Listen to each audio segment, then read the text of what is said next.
Hello everyone! So far I've been able to create one really powerful set out of the new update using one piece of Gogma's armor and having basically the perfect role on my Gogma Switch Axe being Lord's Soul and Leviathan's Fury. There are other powerful combinations, but this might be the meta role. Meta is still being figured out, so as always I do not claim to have a perfect meta set right here. I'm very happy with how the Gogma Para Axe turned out. It consists of 3 Archean attack pieces when I created it. The reinforcements were pretty damn good as well. Then I focused it even more onto attack with the Gogma materials and instantly got these set bonuses. Only thing I re-rolled a couple of times were the reinforcement bonuses, and there still is potential to make them better, but for now I'm fine with what I got. Here you can see the full set, and the potential for builds is so through the roof thanks to the Transcendent gear and Gogma stuff having a unique set bonus on each piece. And here I used it to get Leviathan's Fury, Powerhouse from Doshaguma, which I always loved as a skill, and of course Lord's Soul. Because the attack focus from Gog reduces affinity by 15%, I basically have to use Critical Eye here, and my talisman could be better, but yeah,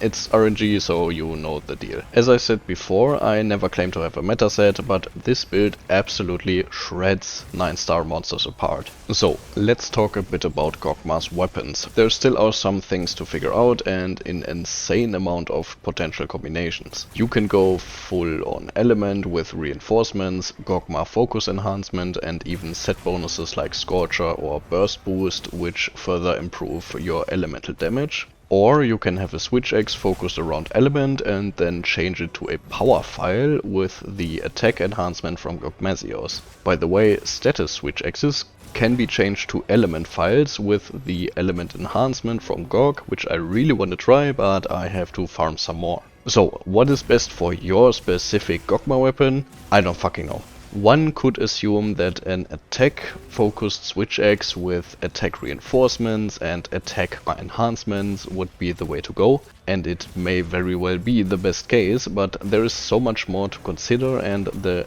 element files with element reinforcement and all that stuff can reach crazy amounts of elemental damage, and you don't suffer such a harsh penalty on your affinity. Also, it always depends on the matchup, because some monsters simply don't have great elemental hit zone values. If you have a good charm with Crit Eye and make use of Leviathan's Fury or Gormagalla's Tyranny, you can definitely make an attack-focused Gogma weapon work really well. But element-focused weapons seem to be more flexible. You don't need Power Prolonger because of the element file, so you can increase element damage even further or use Rapid Morph or something along those lines. Your affinity looks a lot better, which means you can get away with something like Scorcher and Powerhouse and drop Leviathan's Fury or Gormagalla's Tyranny. Or use these skills and drop Weakness Exploit or whatever for more Agitator. You get the idea. I'm very sorry, but I don't have the perfect answer, but both directions can become incredibly powerful for sure, and more powerful than anything we had up until now. For Gogma specifically, as of right now, I'd go for element as much as possible to soften him up and deal dragon damage in the 3rd phase, and it is a good idea to have one good status Switch Axe focused mainly on raw. This para Switch Axe only gets me 1 paralysis proc per hunt, so I might be much better off with a blast Switch Axe actually, but my blast Switch Axe isn't as good as of now. Alright, so let's talk about the set bonuses and group bonuses on the Gogma weapons now. The best set bonuses to get are Powerhouse from Doshakuma's Might,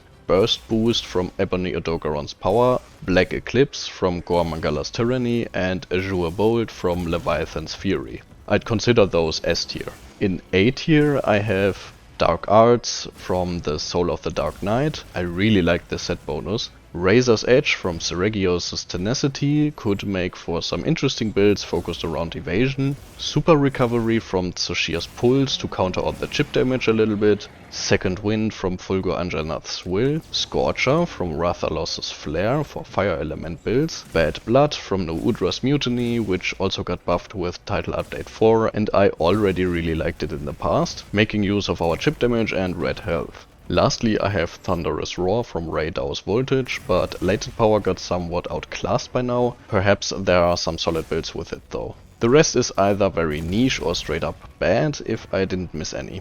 I don't know if you can get mutual hostility from Gogma Apocalypse. That would be crazy, and even though it's new, I'd put it in S tier, I guess. Especially the 4-piece set bonus with the protective barrier. With the group bonuses, it is a lot easier, if I'm being honest. Literally the only thing you want is Guts Tenacity from Lord's Soul. Like, damn, the other bonuses are awful. I never realized this. I would say you can settle for something like Master Mount or Adrenaline or Resuscitate, but they are all so much worse than Guts. Guts is literally the only thing you want. And you have to keep in mind how much more freedom you have in building when you have one of the S tier or A tier set bonuses and you don't need 3 pieces from Arch-Tempered monsters. I mean, the pieces are good, but you can go for something completely different to get 2 set bonuses and Lord's Soul, so it is very unfortunate, but Lord's Soul is the only thing that's worth it really. Now coming to Gogma's Armor Set.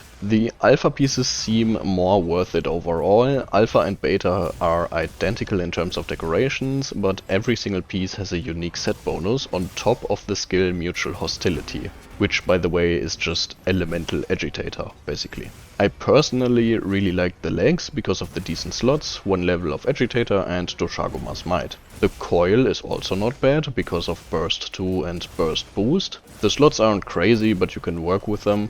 The Vambraces are better than the Fulgur Anjanath counterpart as well. They have Max Might 2, Agitator 1 and Fulgur Anjanath's Will of course. And with the slots you can get Max Might to level 3, which is nice. The helmet is decent, but because of Zushia's pulls more niche than the rest, but the skills are not bad when going for element thanks to elemental absorption. I'd argue this piece would be great when trying to balance offense and defense as best as possible. The male, however, doesn't have great skills for switch eggs and Shivu's vigor is niche at best, since the damage boost also doesn't stack with might seeds or might pills. As for the beta set, these set bonuses are a lot more niche and I could see the male work for a fire damage build or the coil for a meso build. Here I have a few more examples from builds posted on my Discord by members and I hope I could give you some ideas or clear up some questions. If you have questions left, be sure to leave them in the comments, or especially if I had some inaccuracies in what I said. Thank you very much for watching, I hope to see you on future videos. Big thanks to the members of my channel, your support helps a lot and happy hunting everyone.